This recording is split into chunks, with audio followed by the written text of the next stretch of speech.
Hello बच्चों, आज हम लोग इस वीडियो लेक्चर में चार्ज चार्ज डिस्ट्रीब्यूशन को पढ़ेंगे। चाहे वो लीनियर चार्ज डिस्ट्रीब्यूशन हो या सरफेस चार्ज डिस्ट्रीब्यूशन हो या वैल्यूम चार्ज डिस्ट्रीब्यूशन हो, यूनिफॉर्म चार्ज डिस्ट्रीब्यूशन हो या नॉन यूनिफॉर्म चार्ज डिस्ट्रीब्यूशन हो। इलेक्ट्रिक फील्ड की इंटेंसिटी किस तरह से हम कैलकुलेट करते हैं चार्ज डिस्ट्रीब्यूशन की वजह से, इन सभी पैरामीटर पर हम बातचीत करेंगे।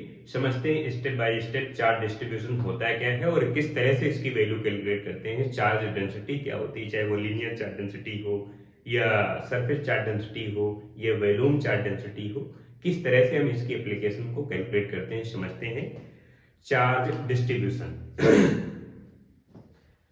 चार्ज डिस्ट्रीब्यूशन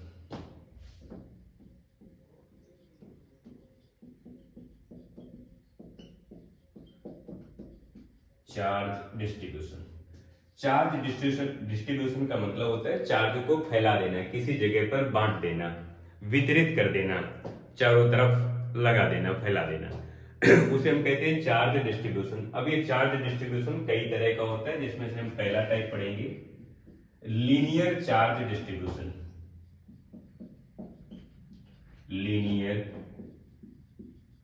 चार्ज डिस्ट्रीब्यूशन, ये जो चार्ज डिस्ट्रीब्यूशन है ये दो तरह का होता है, एक तो यूनिफॉर्म चार्ज डिस्ट्रीब्यूशन और एक non uniform charge distribution. Uniform charge distribution का मतलब यूनिफॉर्म चार्ज डिस्ट्रीब्यूशन और दूसरा नॉन यूनिफॉर्म चार्ज डिस्ट्रीब्यूशन।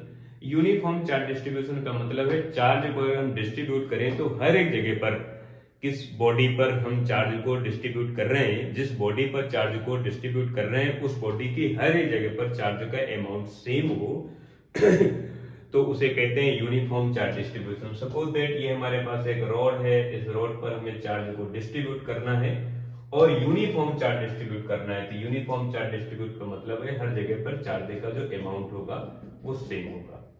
कोई इस तरह की कोई रॉड है, यहां पर हम यूनिफॉर्म चार्ज डिस्ट्रीब्यूट करें तो इस तरह से चार्ज को डिस्ट्रीब्यूट करेंगे। कोई स्फीयर है और इसमें हमें चार्ज को डिस्ट्रीब्यूट करना है तो इस तरह से डिस्ट्रीब्यूट करेंगे। इसके केवल सरफेस पर डिस्ट्रीब्यूट हो रहा है, लेकिन ये यूनिफॉर्म चार्ज डिस्ट्रीब्यूशन है। कोई इस तरह का स्फीयर है, सॉलिड स्फीयर है, इंसुलेटिंग है, अब इसमें चार्ज इस तरह से डिस्ट्रीब्यूट होगा, इसके पूरे वॉल्यूम पर इस तरह से चार्ज डिस्ट्रीब्यूट होगा। तो इस तरह के चार्ज डिस्ट्रीब्यूशन को हम कहते हैं यूनिफॉर्म चार्ज डिस्ट्रीब्यूशन। ये यूनिफॉर्म चार्ज डिस्ट्रीब्यूशन है। अगर हम लोग नॉन यूनिफॉर्म चार्ज डिस्ट्रीब्यूशन को देखेंगे तो नॉन यूनिफॉर्म चार्ज डिस्ट्रीब्यूशन ये कहता है कि चार्ज का जो अमाउंट है मटेरियल के हर एक जगह पर एक जैसा नहीं है, यानी इक्वल डिस्ट्रीब्यूट नहीं है। कहीं पर चार्ज का जो अमाउंट है वो कम है और कहीं पर चार्ज का अमाउंट ज्यादा है। जैसे कहते हैं कि ये हमारे पास एक बॉडी है और इसमें हमें यूनिफॉर्म चार्ज को डिस्ट्रीब्यूट करना है, तो यूनिफॉर्म चार्ज को डिस्ट्रीब्यूट इस तरह से करते हैं। हर जगह पर चार्ज का जो अमाउंट है वो हमें इक्वल रखना है। अगर इक्वल रहेगा तो यूनिफॉर्म कहेंगे, यूनिफॉर्म चार्ज डिस्ट्रीब्यूशन। अगर हमें नॉन यूनिफॉर्म चार्ज डिस्ट्रीब्यूशन को पढ़ना है, नॉन यूनिफॉर्म चार्ज डिस्ट्रीब्यूशन। और नॉन यूनिफॉर्म चार्ज डिस्ट्रीब्यूशन को समझने के लिए इस बात को समझे कि चार्ज का जो अमाउंट है वो हर एक जगह पर एक जैसा नहीं रहेगा, कहीं पर कम है, कहीं पर ज्यादा है। और कहीं पर कम और ज्यादा का मतलब अपने मन से ऐसा नहीं है कि इस तरह का कोई बॉडी बनाए और यहाँ पर इस तरह से चार्ज का अमाउंट ज्यादा कर दें और यहाँ पर चार्ज का अमाउंट कम करें। नहीं, ये मेथड ही गलत है। अगर बॉडी यूनिफॉर्म है तो यूनिफॉर्म चार्ज का डिस्ट्रीब्यूशन होगा। यूनिफॉर्म चार्ज डिस्ट्रीब्यूशन के लिए मटेरियल का शेप साइज ही चेंज होना चाहिए। कैसे मटेरियल होना चाहिए? मटेरियल जैसे इस तरह का है। अब इस मटेरियल में हमने देखा कि ये मटेरियल हमारे पास है इस तरह से जहां पर ये नुकीली जगह है, यहां पर चार्ज का जो अमाउंट होगा वो ज्यादा होगा, फिर धीरे धीरे इधर चार्ज का अमाउंट कम होता जाता है।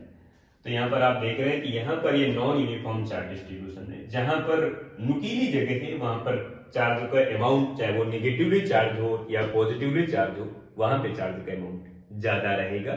और जहां पर नुकीला शेप नहीं है वहां पर कम रहेगा। तो आप यहाँ पर देख पा रहे हैं कि ये नॉन यूनिफॉर्म चार्ज डिस्ट्रीब्यूशन है।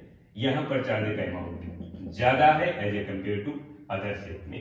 इस तरह की कोई एक रॉड देखें तो यहां पर चार्ज का अमाउंट इस तरह से, बट जहां पर नुकीली जगह मिल जाएगी वहां पर चार्ज का अमाउंट ज्यादा हो जाएगा, बाकी जगह पर सिमिलर रहेगा। तो जहां पर नुकीला भाग मिलेगा वहां पर नॉन यूनिफॉर्म चार्ज डिस्ट्रीब्यूशन होगा, और इस पूरी बॉडी में हम ये कह सकते हैं कि नॉन यूनिफॉर्म चार्ज का डिस्ट्रीब्यूशन हुआ है। तो ये कहानी हमारे पास uniform charge distribution and non uniform charge distribution की। डिस्ट्रीब्यूशन का मतलब होता है फैला देना, वितरित कर देना, बांट देना। अब हम समझते हैं linear charge distribution. Linear charge distribution भी दो तरह का हो सकता है, यूनिफॉर्म एंड नॉन यूनिफॉर्म। फिर इसके बाद हम पढ़ेंगे surface charge distribution. Surface charge distribution भी दो तरह का हो सकता है, uniform and non uniform. Volume charge distribution पढ़ेंगे तो वॉल्यूम चार्ज डिस्ट्रीब्यूशन भी दो तरह का हो सकता है, यूनिफॉर्म एंड नॉन यूनिफॉर्म। समझते हैं पहले हम लोग लीनियर चार्ज डिस्ट्रीब्यूशन में और इसकी एप्लीकेशन। अगर हम लोग लीनियर चार्ज डिस्ट्रीब्यूशन को समझें तो हमारे पास एक कोई रॉड है और ये रॉड इस तरह की है, और इस रॉड में हमने एक बार पॉजिटिवली चार्ज को यूनिफॉर्मली डिस्ट्रीब्यूट कर दिया। ये यूनिफॉर्म डिस्ट्रीब्यूशन कर रहे हैं। तो हमने देखा कि इस रॉड की टोटल लेंथ L है और टोटल जो चार्ज है L लेंथ पर, उस चार्ज की वैल्यू कैपिटल Q है, यानी L लेंथ पर Q चार्ज है। तो मैं लिखूंगा linear charge density, linear charge density, इसे हम लैम्डा से रिप्रेजेंट करेंगे। Lambda mean linear charge density equal to charge divide by length. कितनी लेंथ पर कितना चार्ज है, यानी Q चार्ज है L लेंथ पर, इसको इस तरह से प्रेजेंट करेंगे। यूनिट लिखेंगे कूलाम पर मीटर,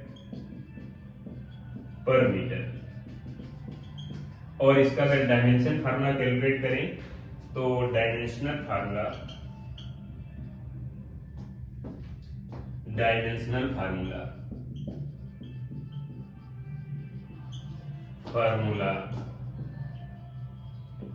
आप देख पा रहे हैं कि कूलाम का डायमेंशन फार्मूला 80 लिखेंगे एंड 80 डिवाइड बाय लेंथ का L लिखेंगे, तो ये फाइनली हो जाएगा ATL-1।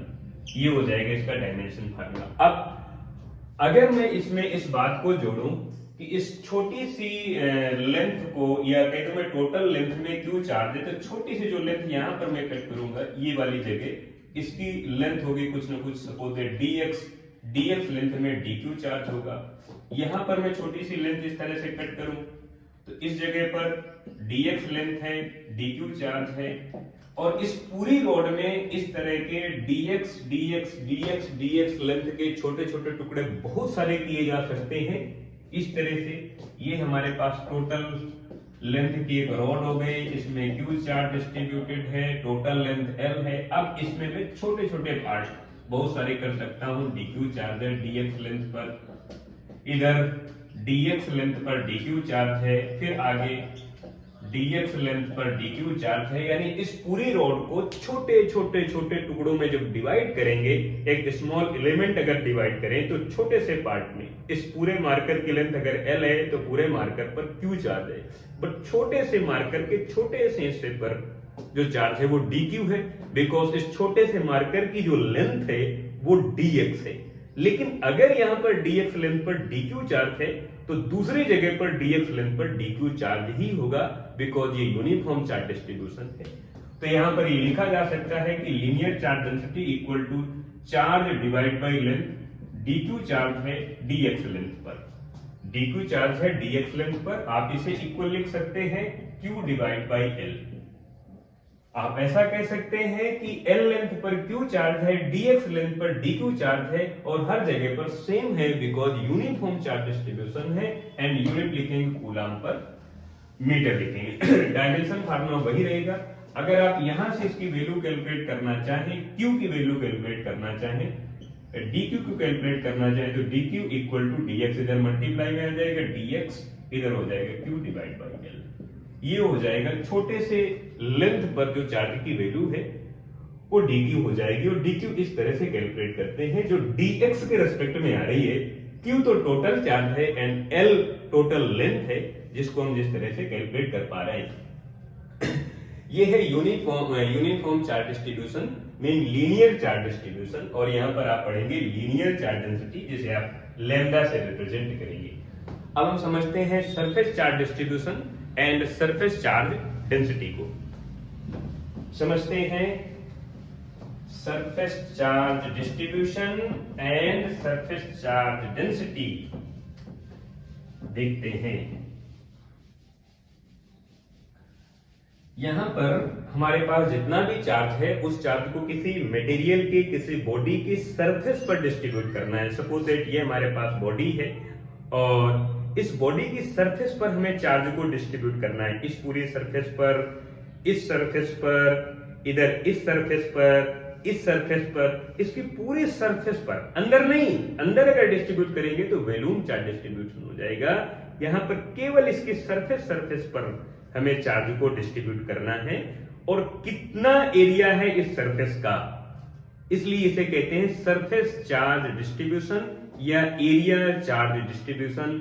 कितने एरिया पर, कितनी सरफेस एरिया पर मैंने कितना चार्ज डिस्ट्रीब्यूट किया। यहां पर यूनिफॉर्म डिस्ट्रीब्यूट किया जा सकता है, नॉन यूनिफॉर्म डिस्ट्रीब्यूट किया जा सकता है, लेकिन यहां पर अगर हम यूनिफॉर्म डिस्ट्रीब्यूशन की बात करें तो सेकेंड पॉइंट आएगा हमारे पास surface charge distribution. Surface charge distribution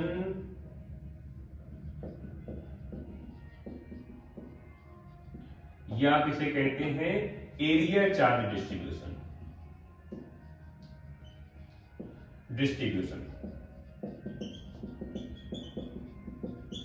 area charge distribution ये कैसे कैलकुलेट करेंगे। हमारे पास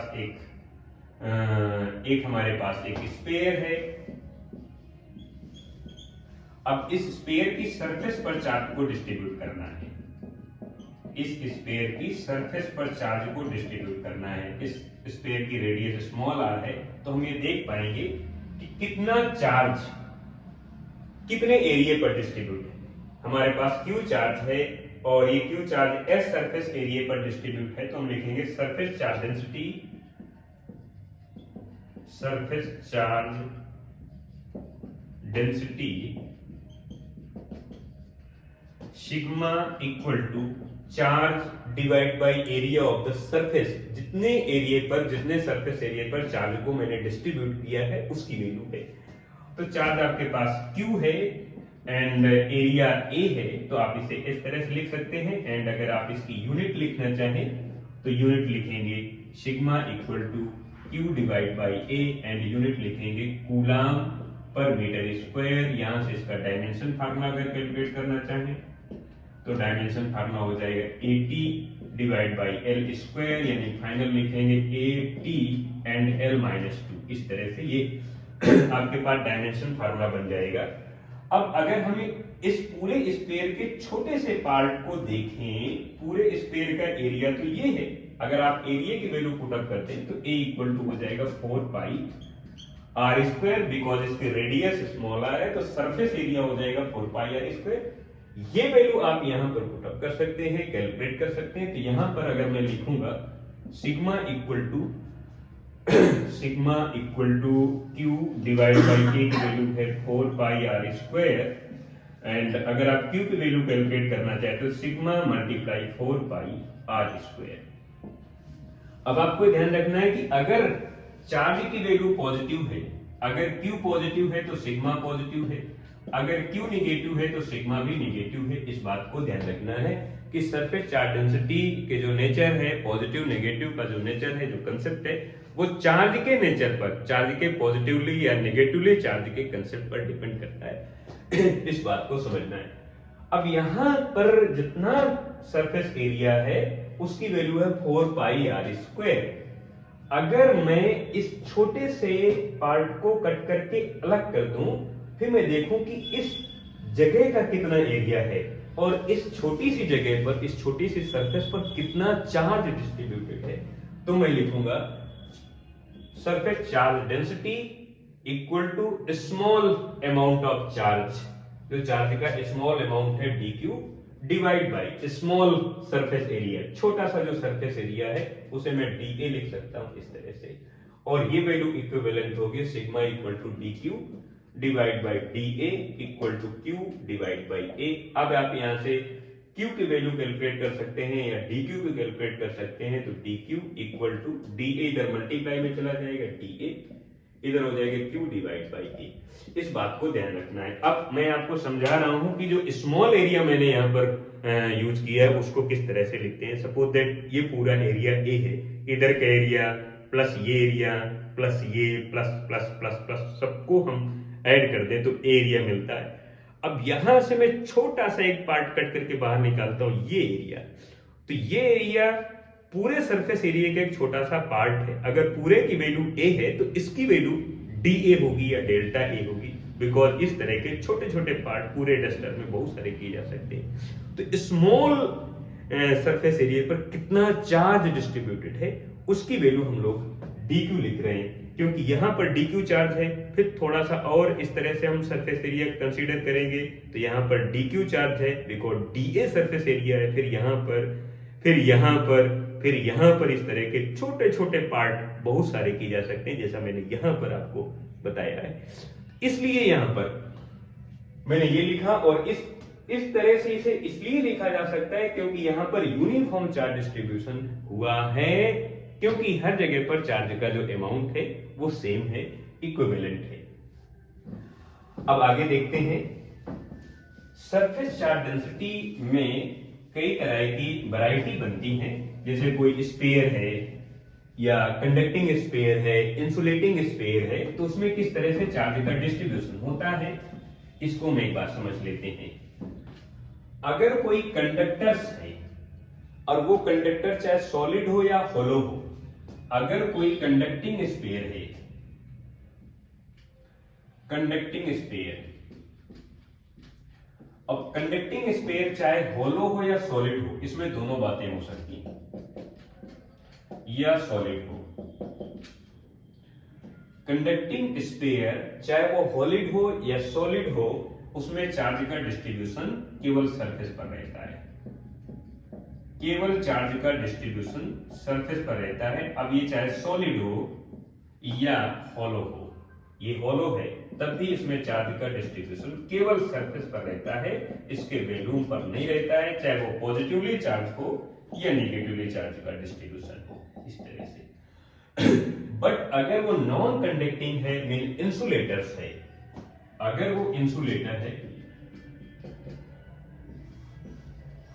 अगर वो इंसुलेटर्स है, अब वो इंसुलेटर अगर सॉलिड है, सॉलिड अगर इंसुलेटर स्फीयर है तो चार्ज का डिस्ट्रीब्यूशन उसके पूरे वॉल्यूम पर जाता है, इस तरह से इसके पूरे वॉल्यूम पर चार्ज का डिस्ट्रीब्यूशन होता है,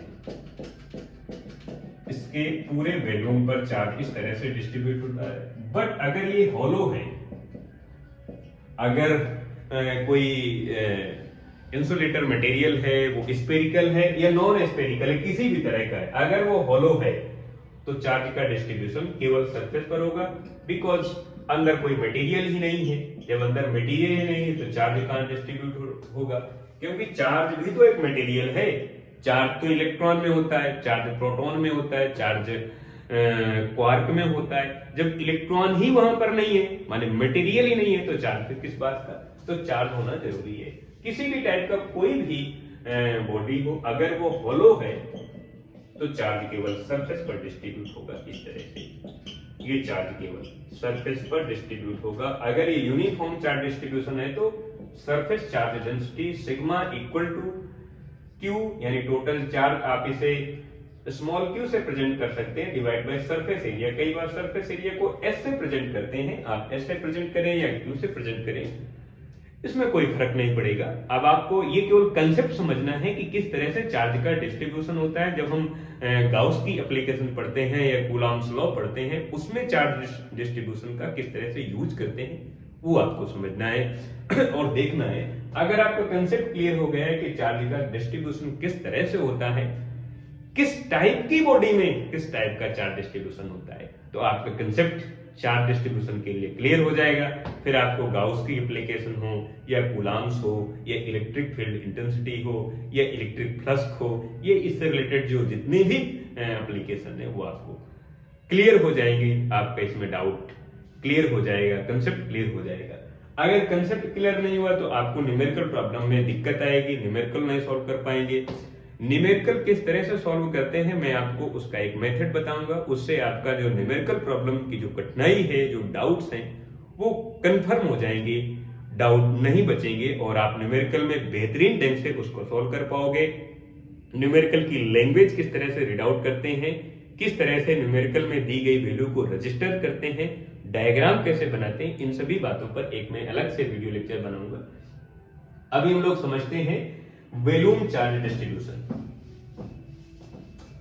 वॉल्यूम चार्ज डिस्ट्रीब्यूशन में हमारे पास चार्ज जो होता है उसे हम पूरे वॉल्यूम पर डिस्ट्रीब्यूट करते हैं। जो भी मटेरियल है उस मटेरियल के पूरे वॉल्यूम पर चार्ज को डिस्ट्रीब्यूट करते हैं। Third number, volume charge distribution. Volume charge distribution का मतलब हमारे पास जितना भी चार्ज है, जितने भी अमाउंट का चार्ज है, उस चार्ज को हम लोग पूरे वॉल्यूम पर डिस्ट्रीब्यूट करते हैं इस तरह से। ये यूनिफॉर्म डिस्ट्रीब्यूशन हो सकता है या नॉन यूनिफॉर्म डिस्ट्रीब्यूशन हो सकता है, इस बात को ध्यान रखना है। और इसकी रेडियस अगर r है, q चार्ज है, ये रेडियस है, तो हम इस बात को देखेंगे कि volume charge density, volume charge density, volume charge density जिसे आप रो कहते हैं, equal to total charge divide by total volume. तो टोटल चार्ज आपके पास Q है, टोटल वॉल्यूम V है, और आप स्पेयर का यूज कर रहे हैं तो स्पेयर का वॉल्यूम लिख सकते हैं Q डिवाइडेशन 4/3 पाई r3, ऐसा लिख सकते हैं, ये वैल्यू लिख सकते हैं। अब इसे और अगर थोड़ा सा कैलकुलेट करने की कोशिश करें तो 3 ऊपर चला जाएगा, तो हो जाएगा rho means volume charge density equal to 3 times Q divide by 4 pi r3 हो जाएगा, 4 पाई r3 हो जाएगा। इस तरह से आप इसे कैलकुलेट कर सकते हैं।